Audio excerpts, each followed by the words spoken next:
sorry about that. I didn't realize that when you were having a conversation. Yeah. Oh yeah. It's recording and streaming? Yes. Should anyone just leave? Did they leave? Hey, can you just, Yeah. oh, Dean, would you mind just making a very gentle, nice little announcement that Brian's about to start Sunday school? Sounds quiet out there.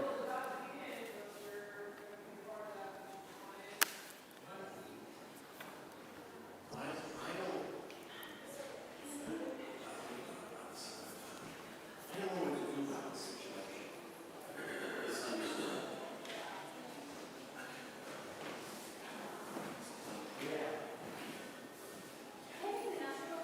I think we can. We have quite a few leftovers. We've backed up the leftover family and Les is busy. So please on your way out, grab some. Kids. Thank you.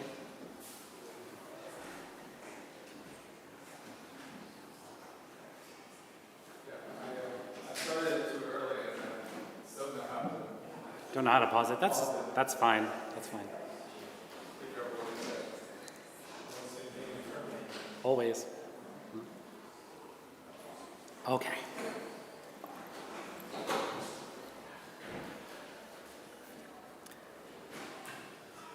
Okay.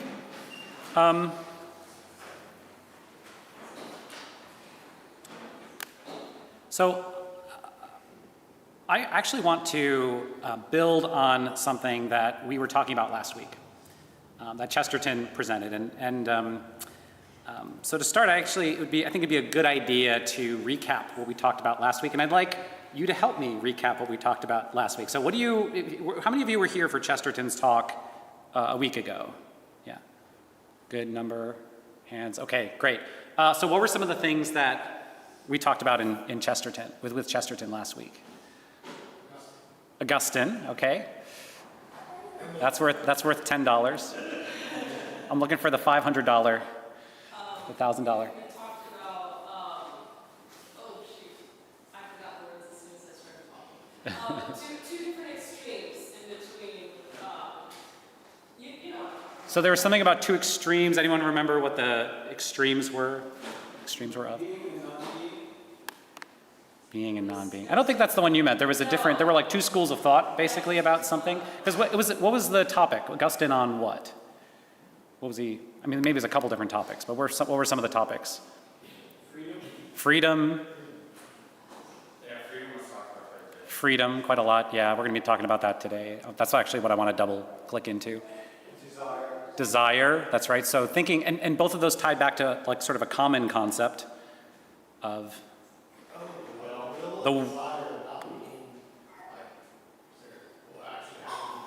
yeah, right. So the will. So what is one way to phrase some of the questions we were asking is what is the will, right? And you can think of it in terms of choices we're making. You can think of it in terms of desire for something. And we looked at a number of things from St. Augustine, mostly from the City of God and from Confessions. Anything else on those?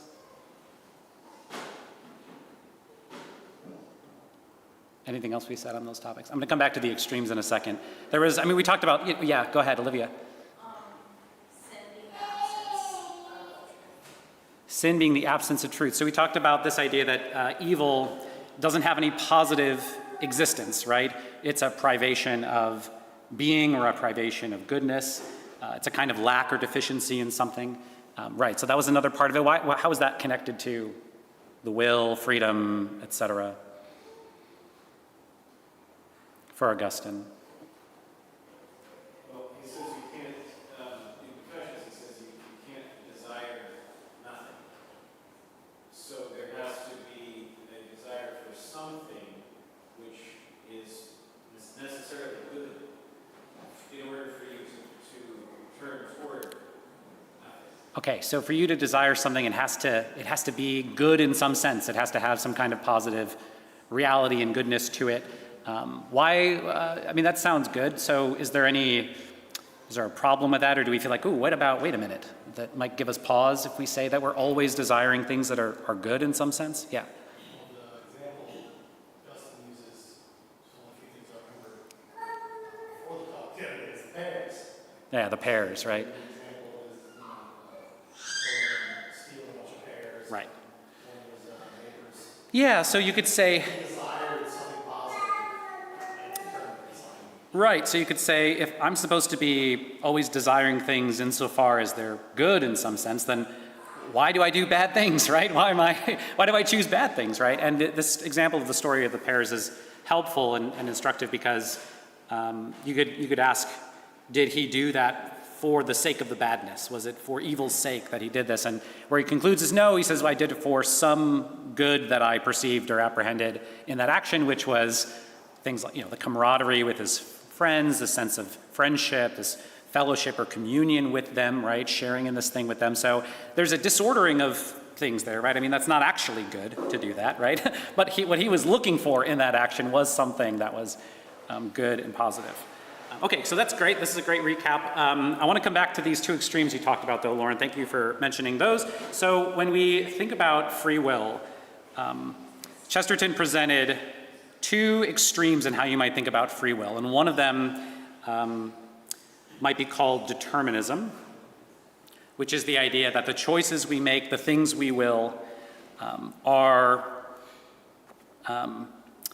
you could say, they have an explanation. They have a cause that we can point to and say, that's why he did it. So if there was, I don't know, I'm trying to make some mundane choice, like, do I go with, I don't know, the caramel ice cream or the chocolate ice cream or something, right? And I choose the one over the other, then on a determinist view, my choice is not random, it's not spontaneous, it's not inexplicable. The choice that I make is really, well, it's actually kind of just predetermined by things like the fact that I want the caramel, right? Or some set of physiological processes going on in my body or something like that. So on determinism, it starts to look like freedom. The actual free part of that choice is in some sense illusory, right?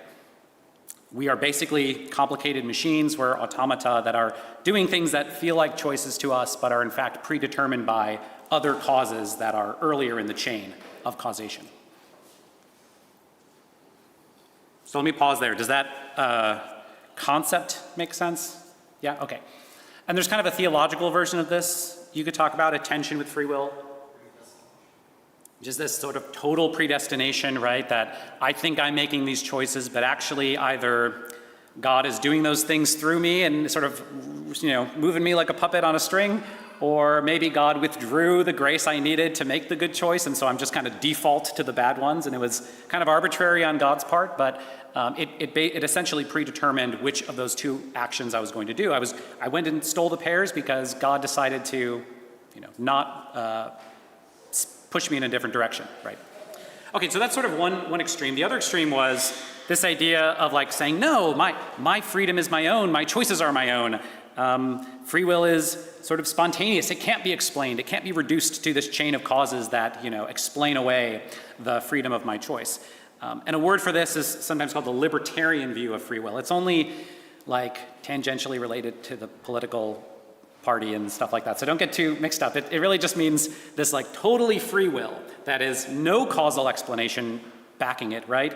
It's emerging sort of out of nothing. My choices are pure expressions of my sort of arbitrariness. So there's no need to try to explain it further. If I went with caramel instead of chocolate, it's because I just decided, bam, like I just, it doesn't matter if it was good for me, bad for me, I had any kind of desire related to it whatsoever. It was just a choice. And you need to preserve that and sort of build a little hedge around it to make sure that this whole system of causes and this chain of cause and effect that is all around us in the world does not impinge upon that totally free choice that I made, right? And you can see why, in our culture, in our day and age, that there's at least a strain of our culture and our history where we feel like, yes, we can't lose that freedom. We can't lose the sense that we're going to be overridden and controlled by something that is not originating from ourselves. Okay, so I want to come back to those in a minute, but the other thing we talked about with St. Augustine is how he, another level, you could say, of how he understood free will. So we talked about how the will is a desiring faculty. It's something that is oriented toward the good. Even when you're doing bad things, it's still, looking for something good in them. And so thus, free choices are not random. They're not totally arbitrary. They're something that is intelligible, and you can explain them in some sense. So you can look at what St. Augustine did with the pairs, and you can kind of explain it. Well, he was looking for camaraderie. He was looking for fellowship. He was looking for communion with others. That's an explanation of why he did what he did. And just to throw one more ism at you, this general way of thinking about choices and the will is sometimes called an intellectualist account of free will. Intellectualist, you could say, because it is intelligible, right? There's some kind of rationale to why you chose what you do. The will is oriented toward the good. There's a kind of logic to your choice, the choices you make. And then the last thing to note here is the idea that real freedom, true freedom, the highest form of freedom, is not freedom of choice. It's not the freedom to choose arbitrarily between A, B, C, and D and just have that be uncaused, but freedom from choice. That the true freedom is when you finally are free of, let's say, ignorance on the one hand about what's actually good, and on the other hand, any kind of competing forces or factors, internal or external, that are going to bump you off course and prevent you from pursuing the good. Another way to put that would be real freedom is the freedom to love and enjoy the good that you're actually seeking, right?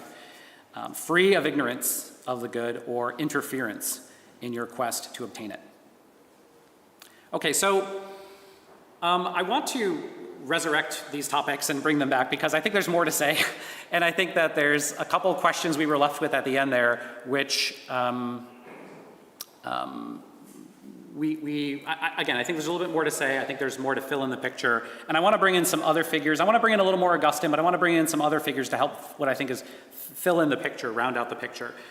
And I think this is important because if you take a purely intellectualist approach to free will, okay, where the will is, what the free will is the will is oriented toward the good, the true freedom is the freedom of pursuing that good, you could get into some trouble.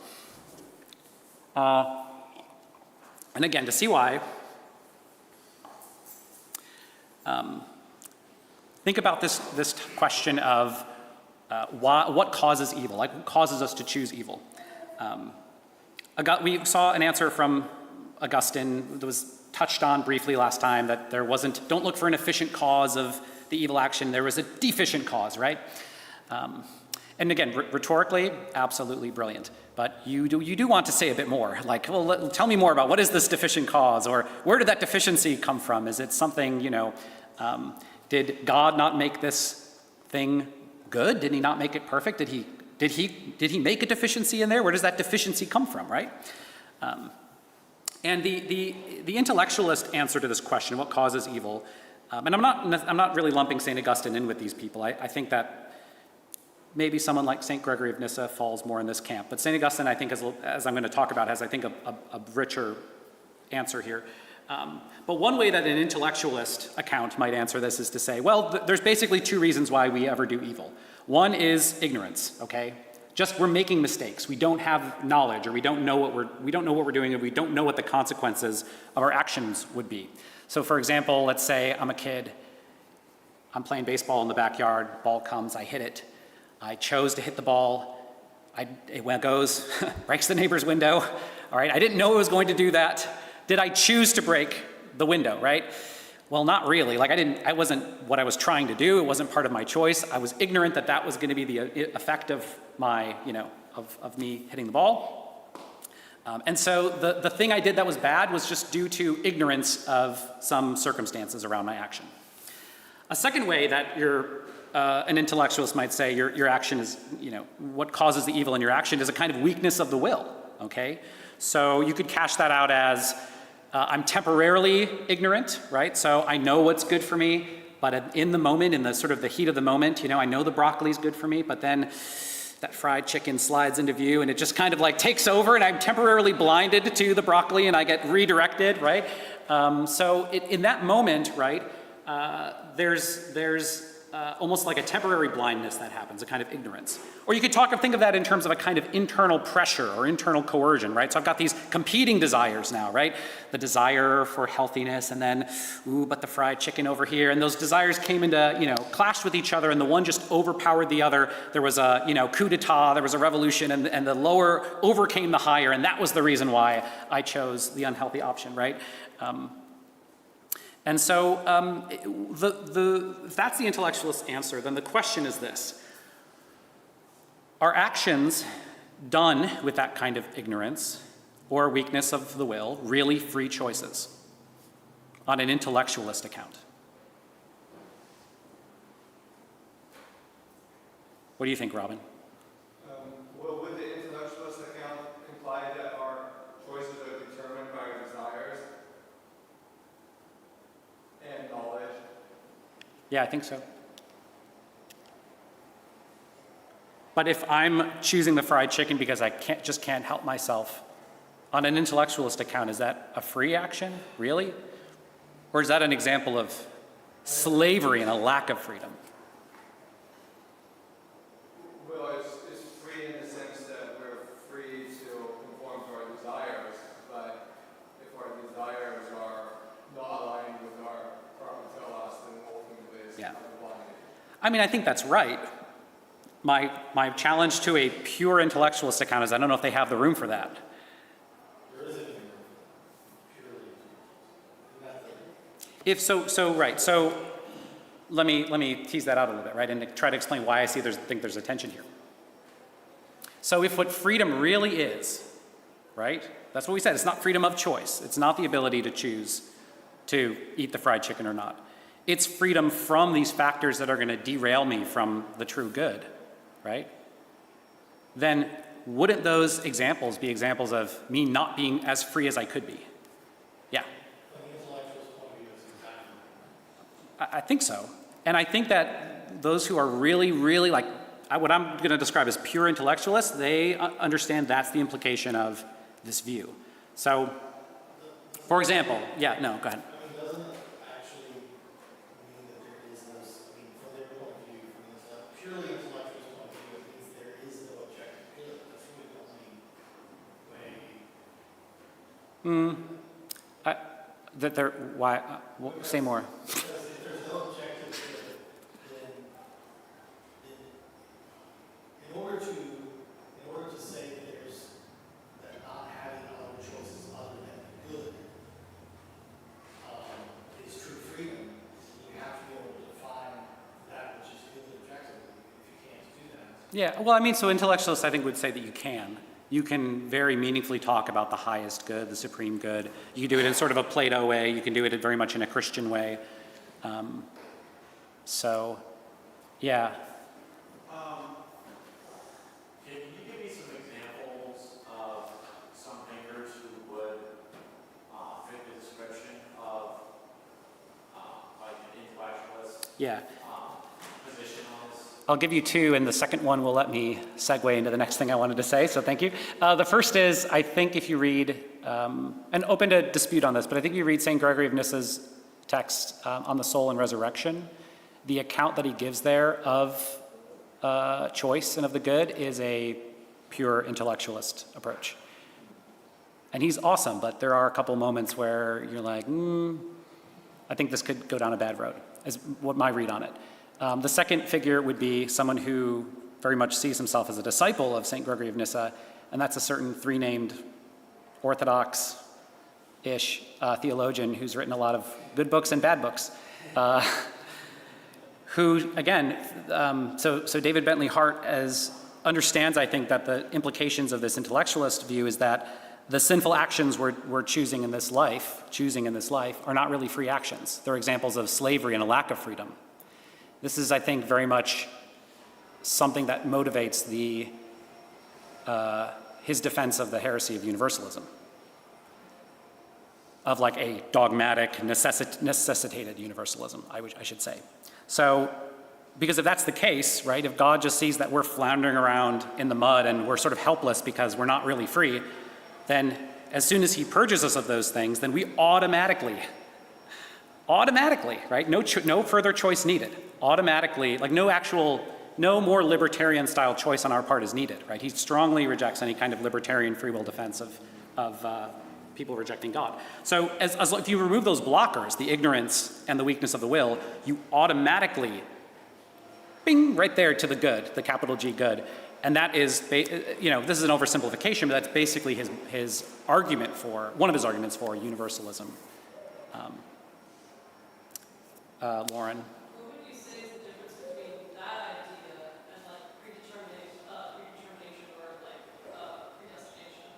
If you're taking that view, of like, oh well, either way, whatever choice I make, I'm still gonna be safe, or not. I think I see the similarity you're maybe touching on is like where you end up is not a matter of your spontaneous decision or something like that. But I mean, there's other differences. So the idea of God choosing some people to save and others to not. I mean, it's sort of a version. Maybe you could say it's a version of that if he's just the arbitrary choice he makes is to save everybody. But it's a little bit of there's other differences about like how grace and free will are understood to work. Yeah. Yeah, so David was saying that just as an acorn is when it's really free when it flourishes into an oak tree, Yeah. we're only truly free when we come to rest in God. Mm-hmm. The fried chicken presents itself to us under the aspect of the good. Yeah. That's a form of bondage, but because we all ultimately want the good, given eternity to work with, and God removing all the ignorance so that we see that what we really wanted with the fried chicken or the heroin is God himself, Yeah. even the hardest will eventually be able to come to rest in God, and anything short of that is not true freedom. Yeah, and I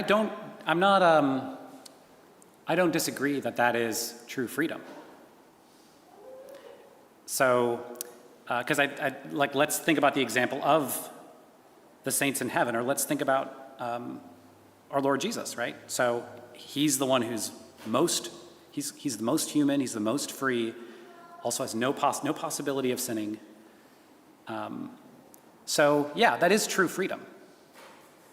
The question for me that I don't think Hart's account leaves room for is, can someone stare that in the face and then say, no, I don't think I will?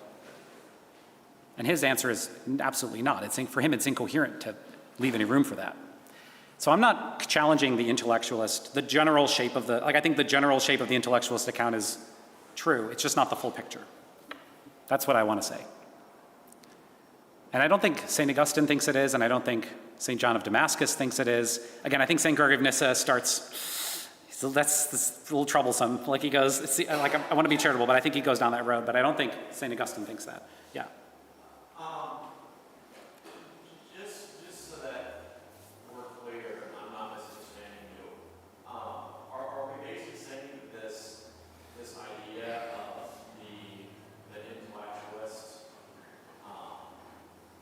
view of free will basically traces back to Augustine and Gregory of Nyssa? No. The general shape of it you see in Plato and Aristotle and others. Yeah.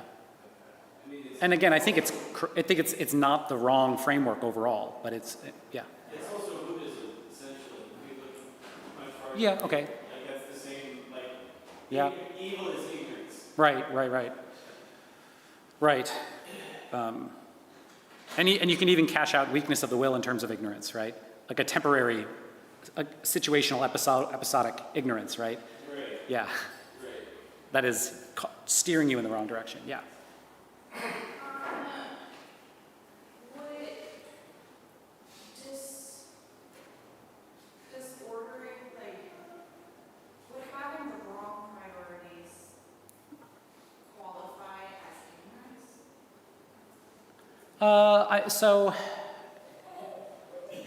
I think I know some authors who would describe it in terms of ignorance, right? Like you just don't know what's really good for you. You don't really understand that the broccoli is better for you. Like, at least in the moment you don't, right? So you have the wrong priority. Having the wrong priorities is having some kind of distorted picture of the world. You're confused. You're kind of ignorant about which way is really up, is maybe one way you could cash that out. Yeah. I think there's a helpful parallel here to be drawn to politics. The way that people will talk about their favorite political position as if, well, if the other side would just understand, if they just had the information, they're just getting their news from bad sources, and Yeah. I have the right information, and so I'm going to act on that. And if everybody had the same information, if they all had access to the same truth that I did, we would all vote. Yeah. Republican universalism. That's great. No, I deeply thought about the county when they kept. little did you know, there's more at work there. So They just didn't understand, because we were clear that. yeah, This is really a pretty common way of thinking. I mean, I think it is. politics, other spheres, like, it's just, if I could Yeah. show So- people the things that I know, then they would agree. So with that in mind, like, let's look at these two classic test cases that the fathers look at to assess this question, okay? Adam and the devil. Did Adam not know what he was not supposed to do? Did he do it out of ignorance? No, doesn't seem like so. Weakness of the, He did do it out of, he did do it out of ignorance? Okay. he felt that it would be good for him, then. But I think the question is, why did he not? Well, I guess there's sort of two sides of it. Like, one, why did he think it would be good for him, and why did he choose it? But my question was he not aware that it would not be good? Like, he knew that it was bad, right? God made it a point to tell him very clearly. Direct command from the Creator. Unless you don't see that as definitively as good. Well, let me say the second thing and see if that addresses your question, Robin. So you could also say, was it weakness of the will in some sense? Were there competing desires in him? He was mistaken, that's the whole point, that's the definition of being deceived. The definition of being deceived is that you stop knowing. Yeah, I mean, yeah, he was mistaken. I'm not trying to deny that. I guess my question is, was his action due to, like, the same kind of inculpable ignorance of, like, he just didn't know what he was doing, right? Think about the baseball example. That's what I mean by it. I don't mean an ignorance a self-inflicted ignorance, you could say. We could talk about that. Yeah, like a willful ignorance, you could say. Ooh, that's very appropriate. Yeah, it wasn't like I just didn't know. Actually, I was not aware. No, God was very explicit about this, so that is out. How about weakness of the will? I mean, he doesn't have a fallen nature. So where's if the internal conflict was already there, was he already kind of fallen? Or that's a weird road to go down, right? So infinite regress of, fallen natures or something. So, okay, so the two explanations of why he would choose evil, there doesn't seem to be a way to do that on the intellectualist account, as far as I can tell. And it's interesting that the figures that I just mentioned, who are the strongest proponents of a purely intellectualist account, tend to allegorize away the fall. It's a pure metaphysical sort of falling away from God, not an actual chosen thing. It's more of a Neoplatonic falling away than it is a willful falling away, interestingly. Okay, and how about the devil? Same thing. Was he, like, in the dark about some key details and just he didn't realize when he did, I didn't mean to rebel, like that was just a big, mistake? Of course not, right? And same thing, like, did he have some kind of internal struggle and he just got overwhelmed by these, desires that he couldn't control them, and it just overwhelmed him, and that's why he did what he did? I don't think angels work that way exactly. But again, it also raises the question, even if they did, then was he already fallen? Was he already in this state of inner conflict, and right? Which is all to say, God made them good, so what caused the evil, right? And again, we saw for Augustine, he points to there's some kind of deficiency, a deficient cause, some kind of privation that was there. But this, again, stirs up lots of questions. Why was there a deficiency? Where did it come from, et cetera? Okay, so how do we get out of this? How do we get out of the bog here? So I think the fathers have talked about this quite a lot, actually. I think they can help us understand this a bit better. I think they can help lead us out of this kind of confusion. I also think that this is a question which, it's not just a theological thought experiment, right? Ooh, let's see if we can come up with, why did the devil choose to fall sort of thing. Because you don't have enough manual labor in your life and you're bored. So it's not that. I think there's practical implications to this, which is how, on the macro level, you could say issues like universalism I mentioned are potential offshoots of this. But even just on the more personal, micro level, how we think about our freedom, how we think about the choices we make, just to put a point on it, are you actually free to choose to do it or not? On the intellectualist account, pure intellectualist account, it's kind of just these other forces that are derailing you. And you could get into a mode where, you could psychologically get into a mode where, well, the reason why I'm doing all these things is my hands are tied. I actually don't have control. I don't actually have any real choice in the matter. It could even lead to a kind of despair of, well, I guess in this world, I'm never gonna experience that true freedom because I don't really have any say in the matter. I can try, I can push and pull and tug, but these other forces are the things that are, remember, my will is a desire. The desire's just there, it just wants what it wants. I'm just gonna, go after that. So again, I think that there's some very practical implications for how we think about our own choices. So what I'd like to dig into, mostly I think there's some stuff in St. John of Damascus that I think is very, very helpful here. There's some other passages in Augustine. If we have time, I'll mention a couple things from St. John Cassian as well that I think touch on this. But the general idea that I'm trying to unpack here is that I think this, if I haven't made it clear already, this pure intellectualism I think is incomplete. In reality, there's a kind of libertarian element sitting at the heart of our rational pursuit of the good. Okay, so how does St. John of Damascus approach this? So what do you all know about St. John of Damascus? Anything you associate with him or know about him? Yeah. He's from Damascus. His name is John. Okay. $10 to Lauren as well.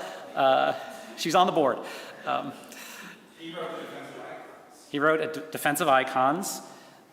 He lived about 675 to 750, so a generation before the Seventh Ecumenical Council. His writings were used, 40 years later or after his death or so.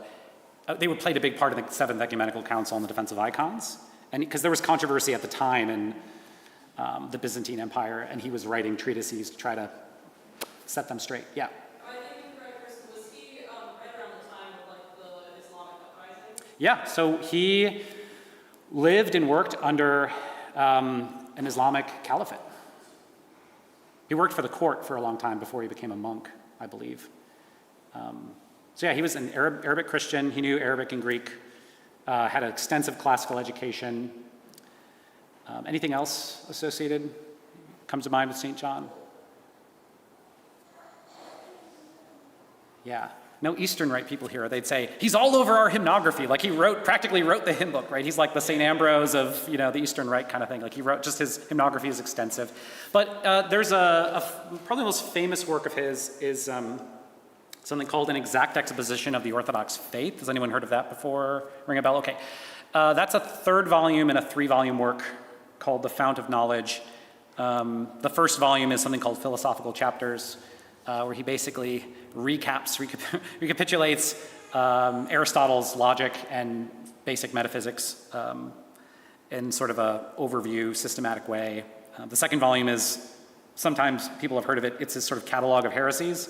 And if people have heard of it, it's usually because he lists Islam as a heretical offshoot of Christianity, which is an interesting statement. I'm not going to get into that. But this third piece is the most famous, An Exact Exposition of the Orthodox Faith. And so throughout that, these volumes are all tied together. They're not 3 different works, they're kind of one unified thing. So as I mentioned, Aristotle is a big part of that first volume. Well, he's actually a big part of all the volumes. He cites Aristotle extensively, he borrows heavily from Aristotle and others. And that's true in this case of how he sees the will. So just as a recap, how does Aristotle think of the will? What is St. John drawing on? So first thing Aristotle says is will is a faculty of desire, right? Okay, so far so good. He calls it a rational desire, a rational appetite. I'll explain why in a second. The exercise of the will, which he calls wishing, usually translated as wishing, is to desire the end. It's the thing you want, right? The will or that wishing is not about how do you get there. It's not about what steps do I take to achieve it. It's about the end itself, okay? So when I talk about the will for Aristotle, he thinks the will is what you're after, what you're trying to achieve, okay? Then there's deliberation, which is the process of thinking through, well, how am I going to achieve that? How am I going to do it? So let's say my goal is I'm trying to lose 20 pounds. I got all these options. You know, I could go keto, go carnivore, intermittent fasting, calorie deficit, lipo, I don't know, Ozempic, like there's lots of options out there. Lots of options out there. I want to lose 20 pounds. Deliberation is the process of, okay, so I'm willing that end. I now have to think about how am I going to achieve it, right? And then as I'm thinking about that and unpacking it, I have to make a choice about which of those I'm going to go with. Okay, well, I'll go with this one.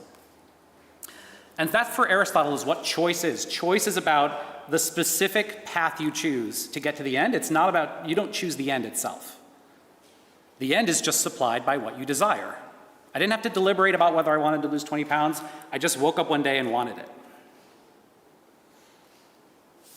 And this is why he thinks it's a rational appetite, but it's still an appetite. So it's still you want this thing. The only rational part of it, the part that involves your cognitive and thinking faculties, is you calculating how to get there, figuring out how to achieve that end. Okay, and then the last thing to say about Aristotle's view is he talks a lot about voluntary actions, and by voluntary actions, he just means those things that you want to do, that you willingly do, okay? Involuntary actions are things you did by mistake, or, there was some kind of coercion, like you were sleepwalking and you punched someone or something, right? Like that's not a voluntary action, it was just automatic in a sense. It's a true story, I did that one time. It was my brother, I was on a bus in the middle of the night. And I was walking down the bus lane and he was trying to bring me back to my seat. He was so confused, and my eyes were open. Like, he was like, what are you doing? And he put his hand on my shoulder. Involuntary. What's that? Yeah. Sleeping actions are awake thoughts, I'm just saying. Yeah. Okay, so that's voluntary. So then for Aristotle, so why do we pursue the ends that we do? Why am I pursuing these weight loss goals or whatever, right? Why am I pursuing these ends? And Aristotle's answer is how you were habituated as a child, okay? So you're trained, you learn how to behave a certain way as a child, and that you're very much more malleable and changeable as a child, but at some point your habits set in.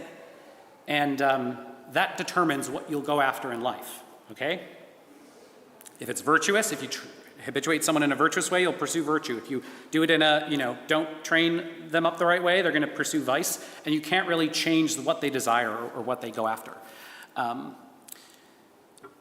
think there's a kernel of truth in the sense of, the way the habits we take on do a lot to determine what actions we'll typically choose, right? But obviously this is a pretty kind of a deterministic way to think about this, right? Like once you're locked in, the concrete is set, and then there's no way. For Aristotle, it's funny, when he writes about this, you can almost feel a little bit of like despair in his voice, where he's like, I wish it were otherwise, I wish people could change, But he doesn't think they can. He doesn't think they can change, right? And so if we were to push back on that, I suspect that as Christians, we might push back on that in two ways. One is we would say, well, but there's God's grace, right? Maybe you have a hardened heart, but God's grace can go and break it up, right? Make it mushy again.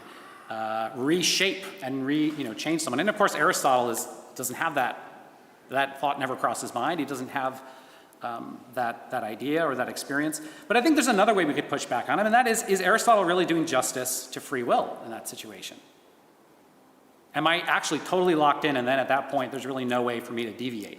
And I think that as Christians, it's not just that we think God's grace could break through that. I think there's an element of how we understand freedom and free will that would also cause us to push back on that, again, a more of a deterministic sort of idea about how habituation works. And so I think that's what St. John does. In an exact exposition, he again heavily borrows from Aristotle. He repeats a lot of the same ideas about how what the will is. It's this rational appetite. We deliberate and we choose among, we make these choices among choices, or among different options. But he also says, he goes further than Aristotle and says more about this, like what free will is or what the rational appetite is. And I think in some places he corrects him as well. So for Aristotle, remember, the only reason this appetite is rational is because we are thinking about how to achieve the ends that are sort of preset for us. For St. John, though, first thing he says is he thinks that the will, again, the will is what's pursues particular ends. He thinks the will can be steered by reason. The will can actually be influenced in what ends it pursues by what we know to be good and true. Does that sound a little bit better than Aristotle's more deterministic? I think it's interesting. So just a quote where he talks about this, will is a rational and free natural appetite, and with men who are rational, that natural appetite is led rather than leads. So when he says, he's saying the will itself is not just something that leads us along, like we're on this chain, it's leading the way, we're just kind of we're just going along for the ride. It's like carrying us where it wants to go. We can actually, there's more of a dialogue going on. There's an actual way the reason is able to propose things, as it were, to the will as ends to pursue. And this can be compelling to the will. So another sense in which, it's a rational appetite then is because the will can then choose not just the means to the end, like the different ways you can get there, but in fact he says you can choose from among ends that are proposed from a variety of sources, right? And the contrast he's drawing here is with, what he calls the brute animals, right? They have an end and there's no sort of intermediate process of either of deliberating how to get there or of asking, should I really be pursuing that in the first place? And in the case of human beings, though, right, rational creatures, there is not just a deliberation about how do I get the thing that I want, but should I be wanting this in the first place? And there's a further set of deliberations or choices that are made about which things you're pursuing. And to be fair, I think that Aquinas also kind of takes this direction. I think he was borrowing from St. John. He tries to qualify Aristotle a bit. He does it in a little bit of a different way. I won't get into that, but I think he's seeing something similar, like a way to go beyond what Aristotle was capable of seeing. And so St. John concludes, in man, the cognitive and desiring faculties are joined together. Because the ends are not necessarily predetermined. There's a kind of freedom that consists in being able to choose which ends we pursue. And because free will is not thereby irrational or random, right? The will can listen to reason, right? It's responsive to things that are presented to it as good, but the reason doesn't force its hand at any point. And so St. John, at the end of that passage, he says, hence man freely desires and freely wills, freely lives and inquires, freely deliberates, freely judges, freely disposes himself, freely chooses, freely moved to act, and freely acts in respect to those things which are in accord with his nature. So what I take away from all that is, again, still broadly intellectualist. I mean, Aristotle was very much an intellectualist on this point. Intellectualist paradigm, but one which makes a lot more room for, there's an element of unforced choice in the matter.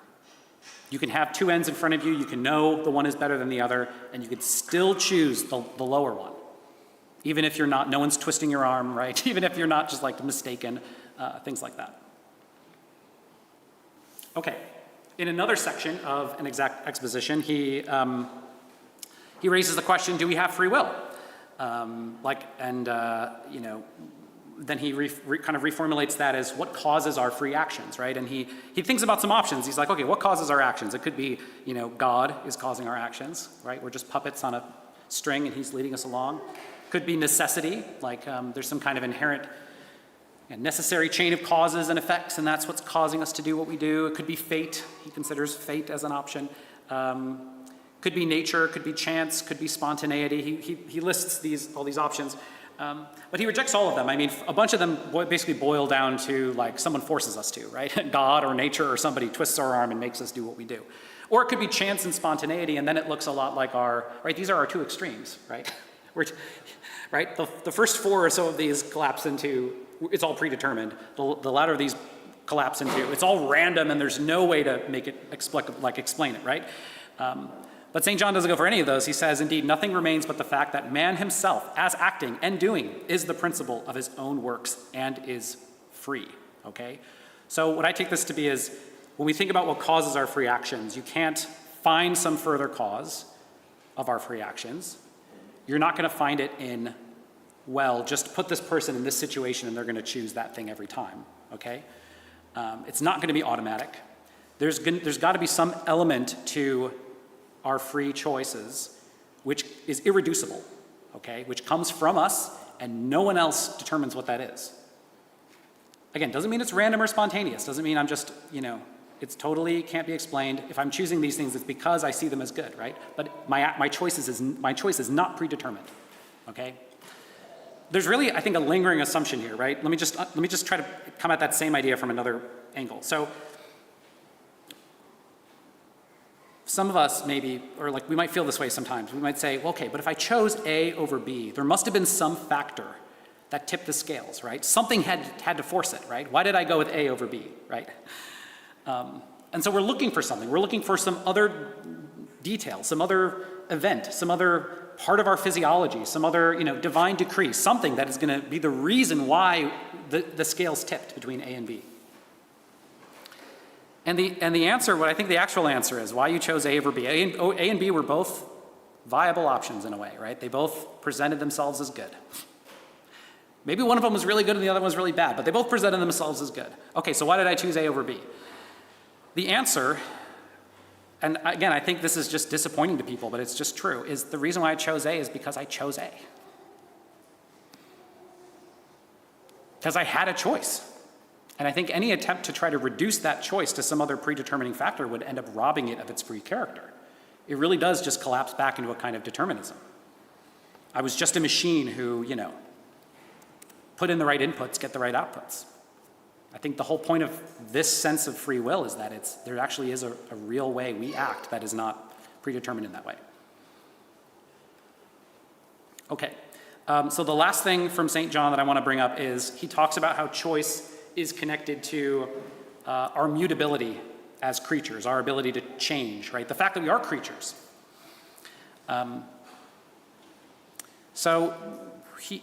One, I think, good way to come at this is to look at what he says about the angels.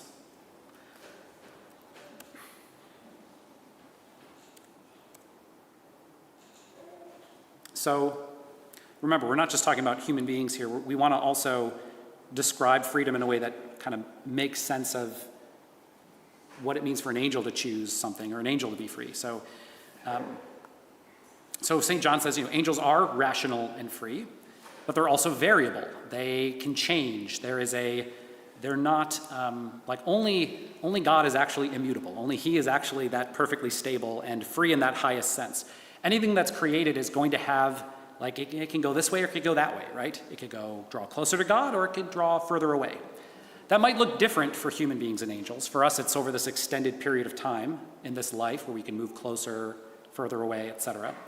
For angels, this doesn't really work the same way. They're not material beings. They don't exist in the same kind of time, temporal, they don't have the same time or experience of time or something like that. And so for them, there's still a possibility of movement, but it's going to look different. Okay. But the key point is here is that when they're created, there's a rationality to them, there's this element of choice, but there's also a changeability. He says they are with difficulty moved towards evil, but they can be so moved. And although because they are incorporeal, they're bodiless, they are superior to us and free of all bodily passion, but they are certainly not passionless, because only God is passionless. Only God is can't be changed or affected by anything else, okay? So angels have passions too. They're able to be changed, to be acted on, okay? And then he says angels are changed by what they choose. So he says one should note that since the angels are rational, they are free, and that since they are created, they are subject to change. And a proof of this is the devil, who, although he had been created good by the Creator, of his own free will became the discoverer of evil. And so also are the powers that rebelled with him, that is to say, the evil spirits, while the rest of the angelic orders persevered in the good. So there's this question of you're created in this, you could go one way or the other. If you persevere in the good, right, you'll be set. If you don't, you could end up with the other. So a couple things I want to point out here is, one is he mentions that the devil fell through his own free will, okay? So freedom has to be more for St. John than just this highest sense of freedom, right? The freedom from these other things that would interfere with your love and enjoyment of the good. When he says free will, it has to include this ability to choose between alternatives. The other thing is, at some point, he's talking about this, us being mutable and changeable. We can go one direction or the other. But he also is clear that that's not forever, right? There's some boundaries put on that, right? Which is why it's different for the saints in heaven, and why it's different for the angels who chose to obey God or rebel. And he actually says these are analogous to each other. He says, the fall is to the angels just what death is to men, right? It solidifies the choice. There's a period of choice, and then there's a period where the choice is made. You're locked in. So this idea of a totally libertarian free will is not what he's talking about. It's not an infinite capacity for choices forever and ever, Heaven's not an infinite, Netflix menu of way too many choices or something. The choices are to be made now in this life. That actually sounds like hell, yes, yeah. The choice is to be made now in this life, in this age, but it's a temporary thing. Because there's some point at which that choice terminates, it culminates, it actually does get set, right? And then at that point, your choice is made. There's not a further need to choose, are you going to accept this or not? For us, it's over a long period of time or short life. For angels, it's, again, works differently. But he says, just as there's no repentance for men after death, so there is none for the angels after their fall. And then last thing to say about this, and I know you had a hand, Candace, is he says, okay, so why does God put us in this situation? Why are we put in this situation where we have to choose? And his answer might sound a little C.S. Lewis to you, but he basically says, because God's not going to force your hand. Love is not, you can't force love, basically. He doesn't put it exactly like that, but I think the quote is, that which is done by force is not an act of virtue. So it can't be a virtuous action on our part if God twisted our arm and made us do it. So there has to be a choice. Okay. A test, a period of testing. Yeah. So I'm just trying to process and wrap my mind a little bit around what you're saying. Is there free will outside of time? And God is eternal. And angels are technically outside of time as we know it, but is there sort of temporalness to angels and us after we die? Yeah, so, great question. So, again, Found of Knowledge, it's actually not that expensive online. You should seriously buy it, and he talks about this a bit. So he says, for example, we shouldn't get the wrong idea. Just as angels are immaterial and outside of our material boundaries and material time and things like that, doesn't mean that they are just they're everywhere all at once, and they know everything and they can do everything. They're not God. Right? They're still creatures. He says they're still circumscribed. So he even says angels can only be in one place at a time. There's a succession of things angels do. Angels aren't outside of time in the sense of God's infinity, right? That's not what that means. Gabriel did this, and then he did that, and then he did that. Doesn't mean it's on Tuesday he did this, and Wednesday he did that. No, not exactly. That's too human, right? But there's a kind of, his actions are finite. Gabriel's actions are finite. He comes and he helps you out, one day, and then the next day he's helping out someone else. But they don't have to line up that way. The time doesn't have to line up. But he's still a finite creature who's doing things in a finite way, circumscribed to particular places and interactions and things like that. So I wouldn't necessarily say that, I don't know, do they experience time? It's hard to say, because it's what is it like to be a bat sort of question. You can't put yourself in the shoes of an angel and experience it. So there's limits there, but does that help in terms of? Yes, and then the first question, is there free will outside? So again, I think we want to be clear about what we mean by free will. So there is this freedom that is, you're free from these things that are getting between you and God, basically. And that definitely exists in eternity. But St. John is saying that at the moment of death, that space where you're making choices about whether you're going to go with God or not, basically, is over. And then you won't be making those types of choices anymore. He says that it's interesting. So here's maybe another way to approach that question. He says Jesus doesn't make choices in this sense, because Jesus knows what he knows what he's doing. He doesn't have to deliberate about it. He's not ignorant. He knows what to do. He does it. He doesn't have to deliberate. He still has a will, but he has there's like the distinction that gets drawn by St. Maximus that he appeals to say he has this faculty of willing. He desires, the will of his Father at all times. But he's not sitting there trying to figure out how does he achieve his end. His actions are voluntary and free and everything, whole kit and caboodle, but he's not deliberating, making choices. Yeah. Most people I've read do actually say that Jesus was ignorant. He was not omniscient because he had a human brain. So Yeah. there was a process of vocational discernment and Yeah. deliberation. Can you think? Yeah, so one quick note is we are at time, so I do want to dismiss the parents to relieve the Sunday school teachers. But so with that said, St. John disagrees with that. He disagrees with the idea that Christ was ignorant. He says that the verse about he grew in wisdom, I forgot the phrasing, he grew in wisdom and stature. He says what that means is like he appeared to because he was a grown boy. But the Word of God, the person, the Logos, is omniscient. And of course it means it doesn't mean his brain was developing and stuff, right? I mean, that's all true. His nature, his body was developing, etc. But the person, Jesus Christ, who is the Word, he's not two people, he's one person, is omniscient and knows everything all the time. I've never heard anyone say that before. That was the standard thing I heard in Roman Catholic circles, in all my theological education, until I heard some people saying otherwise. I assumed that was the default position, and it's the one I'm inclined to, but I don't want to be, I'm not going to bonk you over the head and say you're a heretic or something. I think that's true.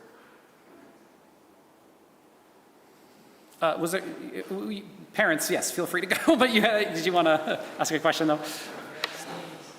Oh, you are a parent, so I'm putting you in a quandary.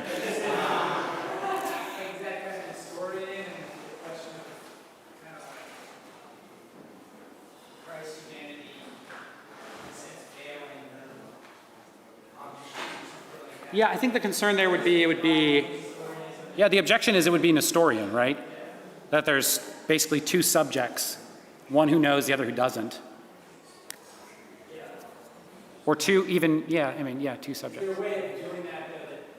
Yeah, you could say, because he's got two full natures, so two, you could say something like two intellects, but I don't know. About this topic? I don't know about an extensive, he talks about it in the book. And there's a very lengthy section on Christology that I didn't read just now to read, there might be more in there.